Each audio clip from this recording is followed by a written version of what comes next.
નમસ્કાર દર્શક મિત્રો, ફાસ્ટ ન્યૂઝ ઇવનિંગ બુલેટિનમાં હું ઉદય રાવલ આપનું સ્વાગત કરું છું। ઉમરગામ તાલુકાના રળિયામણા દરિયા કિનારે દ્વિદિવસીય બીચ ફેસ્ટિવલનું રવિવારે સમાપન થયું હતું।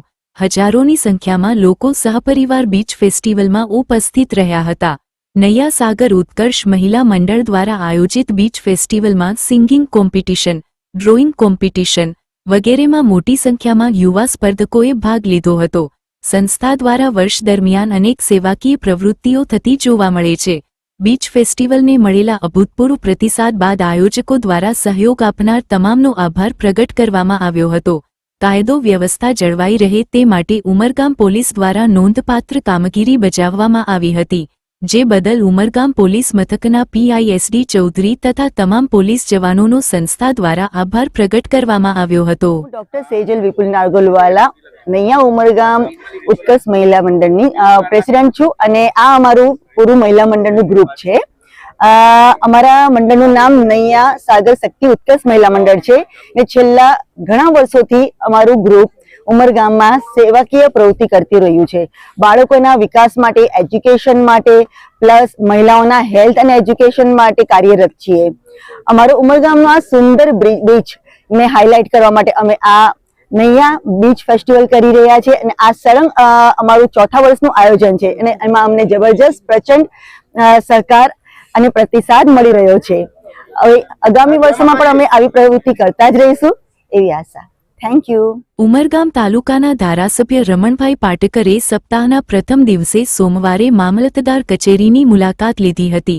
વિવિધ વિભાગોને લગતી કામગીરી અર્થે આવેલા અરજદારોને સાંભળી તેઓના પ્રશ્નોનો તાકીદે નિકાલ આવે તે માટે પ્રયાસો કર્યા હતા। મામલતદારની ઉપસ્થિતિમાં અરજદારો દ્વારા રજૂ કરાયેલા પ્રશ્નો પૈકી 8 જેટલા પ્રશ્નોનો તાકીદે નિકાલ લાવી ધારાસભ્ય રમણભાઈ પાટકરે જનપ્રતિનિધિ તરીકે ફરજ નિભાવી અન્યને પ્રેરણા પૂરી પાડી હતી। પુરવઠા વિભાગને લગતા પ્રશ્નો, મહેસૂલ વિભાગને લગતા પ્રશ્નો સહિત વિવિધ વિભાગોને લગતા પ્રશ્નો લઈ અરજદારો મામલતદાર કચેરી આવ્યા હતા। સરકારશ્રીએ જાહેર કર્યું કે સોમવાર અને ગુરુવાર સતત પ્રજાના પ્રશ્નોની પડખે રહેવાનો અને પ્રજાના પ્રશ્નોનો નિકાલ કરવા માટેનો મદદગાર કરવાનો અમારો જે ધર્મ છે।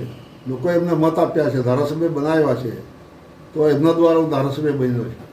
એવા સંજોગે નાના મોટા મહેસૂલી પ્રશ્ન હોય, વહીવટી પ્રશ્ન હોય તો દર સોમવારે હું તાલુકાની અંદર મામલતદાર કચેરી અને તાલુકા વિકાસ અધિકારી કચેરી અને ચીફ ઓફિસરની કચેરી આ ત્રણ કચેરીમાં જાઉં છું।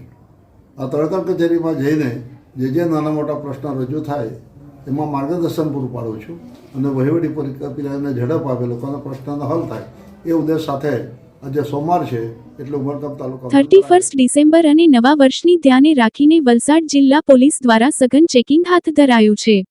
વલસાડ જિલ્લાને અડીને આવેલ સંઘપ્રદેશ દમણ, દાદરા નગર હવેલી અને પાડોશી રાજ્ય મહારાષ્ટ્રની સરહદો પર ચુસ્ત પોલીસ બંદોબસ્ત ગોઠવી દેવાયો છે।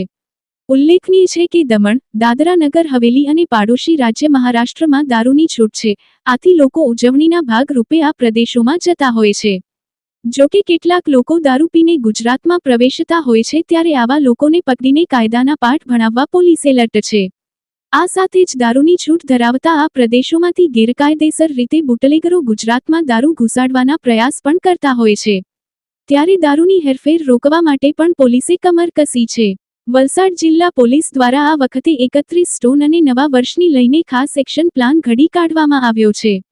પોલીસ દ્વારા કાયમી ચેકપોસ્ટની સાથે હંગામી ચેકપોસ્ટ પણ ઊભી કરવામાં આવશે। આ સાથે જ જિલ્લામાં 36 જેટલા પોઈન્ટ પર વાહન ચેકિંગ પણ હાથ ધરાશે, તેમજ ગેરકાયદેસર રીતે આયોજિત થતી દારૂની મહેફિલો પર રોક લગાવવા જિલ્લામાં આવેલા પાર્ટી પ્લોટો, ફાર્મ હાઉસ, હોટલો પર પણ વલસાડ જિલ્લા પોલીસ દ્વારા બાજ નજર રાખવામાં આવશે। અત્યાર સુધી વલસાડ જિલ્લા પોલીસ દ્વારા જિલ્લામાં ડ્રિંક એન્ડ ડ્રાઇવના 150 કેસો કરવામાં પણ આવ્યા છે। સાથે જ ચાલુ માસમાં વલસાડ જિલ્લા પોલીસ દ્વારા પ્રોબિશનના 32 જેટલા કેસો કરી 1 કરોડથી વધુનો વિદેશી દારૂ અને વાહનો સહિતનો 5 કરોડથી વધુનો મુદ્દામાલ પણ જપ્ત કરવામાં આવ્યો છે। ત્યારે હજુ પણ 31 ડિસેમ્બર અને નવા વર્ષને લઈને વલસાડ જિલ્લા પોલીસ એલર્ટ છે અને જિલ્લામાં પોલીસ દ્વારા કડક ચેકિંગ હાથ ધરાશે અને દારૂ પીને આવતા લોકોની સાથે દારૂ લઈને ગુજરાતમાં પ્રવેશતા લોકો વિરુદ્ધ કડક કાર્યવાહી કરવામાં આવશે। આગામી 31 ડિસેમ્બર અને નવ વર્ષની ઉજવણી પ્રસંગે વલસાડ જિલ્લાની અંદર કાયદો વ્યવસ્થાની પરિસ્થિતિ જળવાઈ રહે અને લોકો જે છે એ નવા વર્ષની ઉજવણીના આનંદના અતિરેકમાં દારૂનું વ્યસન કરી અને ડ્રિંક એન્ડ ડ્રાઈવના કેસ કરે જેના કારણે અકસ્માતનું પ્રમાણ જિલ્લામાં ખૂબ વધી જાય છે. આ બધું અટકાવવા માટે આગામી દિવસોની અંદર ખાસ કરીને નવા વર્ષની ઉજવણી સંદર્ભમાં વલસાડ પોલીસ દ્વારા જે હાલ જે ચેકપોસ્ટો કાર્યરત છે, જે દમણ, સેલવાસ અને મહારાષ્ટ્રની બોર્ડર નડીને આવેલી છે, તેમાં વધારો કરી 17 જેટલી ચેકપોસ્ટો શરૂ કરવામાં આવશે. આ ઉપરાંત અલગ અલગ પોલીસ સ્ટેશનની અંદર વાહન ચેકિંગના પોઈન્ટો ઊભા કરવામાં આવશે અને 24/7 વાહન ચેકિંગ ચાલુ રહેશે અને એ માટે કુલ 36 જેટલા વાહન ચેકિંગના પોઈન્ટ આપણે અલગ અલગ પોલીસ સ્ટેશનમાં ઊભા કરવામાં આવશે. છેલ્લા 3 દિવસથી ડ્રિંક એન્ડ ડ્રાઈવની કેસો કરવાની આપણી ડ્રાઈવ ચાલુ છે અને છેલ્લા 3 દિવસમાં એટલે 24, 25, 26માં આપણે 150થી વધુ ડ્રિંક એન્ડ ડ્રાઈવના કેસો કરેલા છે અને આ ઝુંબેશ અત્યારે પણ આગળ ચાલુ રહેશે. ચાલુ માસની અંદર આપણે પ્રોહિબિશન પ્રવૃત્તિ પર અંકુશ લેવા માટે કે નવા વર્ષ ઉજવણી માટે જે આપણી બોર્ડરમાંથી દારૂ છે ગુજરાતમાં ન જાય એના માટે સતત એલર્ટ રહી અને ઝુંબેશ સ્વરૂપે કેસો કરવામાં આવ્યા છે અને કુલ 32 જેટલા આપણે કેસો કરી અને 1,91,000 1,91,00,000 જેટલો દારૂ અને 4 કરોડ જેટલો મુદ્દામાલ આપણે પકડેલ છે. આમ આપણે સતત જ કાર્યરત છે અને આગામી દિવસોની અંદર આ ડ્રાઈવને સઘન બનાવવામાં આવશે અને વધુમાં વધુ police force, LCB, SOG, parole furlough અને તમામ પોલીસ સ્ટેશનની જે સ્ટાફ અને અન્ય ટીમો લાગી અને છેલ્લા 4 દિવસ જે બાકી છે આપણા નવા વર્ષ આપણું એ પ્રમાણે આને સખત રીતે અમલવારી કરવામાં આવશે અને આ પ્રવૃત્તિને અટકાવવામાં આવશે. એના માટે એલસીબી અને એસઓજીને ખાસ સૂચના આપવામાં આવી છે કે જેની અંદર ફાર્મ હાઉસ ચેકિંગ થશે અને મહેફિલનો કેસો અટકાવવામાં. આ ઉપરાંત ડ્રોનનો પણ અમે ઉપયોગ કરવાના છે સર્વેલન્સની અંદર, જેથી કરી કોઈ પણ આવી પ્રવૃત્તિ ચાલતી હોય તેનું આગોતરું માહિતી મેળવી શકાય. એને જો જ્યારે દારૂના માણસ જ્યારે પીને આવે ત્યારે પ્રાઇમરી બ્રેથ એનાલાઇઝર અને ત્યારબાદ એનું મેડિકલ કરાવીને કેસ કરવામાં આવશે. ફાસ્ટ ન્યૂઝ ઇવનિંગ બુલેટિનમાં આજે બસ આટલું જ. આવતીકાલે ફરી મળીશું. નમસ્કાર.